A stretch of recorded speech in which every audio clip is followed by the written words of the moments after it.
میں جانتی ہوں آپ کے لیے اتنا آسان نہیں ہوگا نامحرم سے ریلیشن شپ ختم کرنا۔ جس نامحرم کو اپنی زندگی سمجھتے ہو، صبح اٹھ کر گڈ مارننگ، رات کو گڈ نائٹ جان، اس سے اتنی محبت کرتے ہو کہ روز بات نہ کرو تو آپ کو اچھا نہیں لگتا، لیکن سچ کہوں یہ محبت سے زیادہ عادت بن چکی ہوتی ہے۔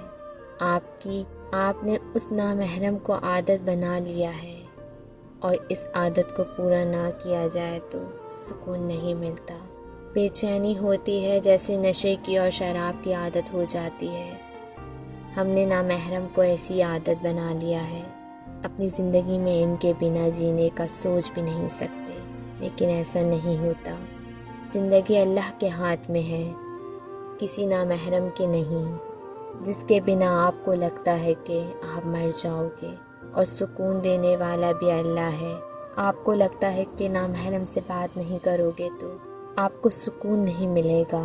یہ اصل میں گناہ غذا بن گئی ہے ہماری زندگی میں۔ ہمیں حرام ریلیشن شپ کے بنا اپنی جوانی بورنگ لگتی ہے، لیکن دراصل ہم نے اپنے دلوں کو بھر لیا ہے نامحرم کی محبت سے، کہ اللہ کی محبت کی جگہ بچی ہی نہیں۔ لیکن یقین کریں، نامحرم کی محبت ایسا گناہ ہے جو دھیرے دھیرے آپ کے ایمان کو نکال جاتا ہے، انجام میں آپ کو ذہنی مریض بنا کر چھوڑ دیتا ہے۔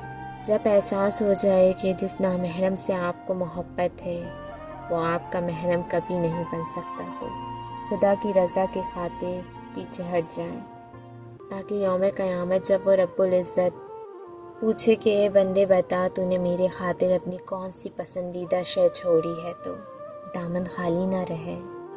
دو نامحرم، ایمان اچانک غائب نہیں ہو جاتا، چہرے کا نور اچانک ختم نہیں ہو جاتا، نمازوں سے سکون اچانک نہیں چلا جاتا۔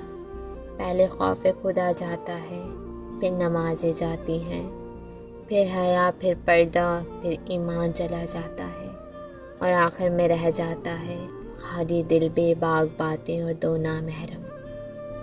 نامحرم رشتے ایک لڑکی میچور تب ہوتی ہے جب وہ یہ بات سمجھ جاتی ہے کہ اس کا محرم صرف اس کا باپ ہے، بھائی ہے، اس کا شوہر ہے اور اس کا بیٹا ہے۔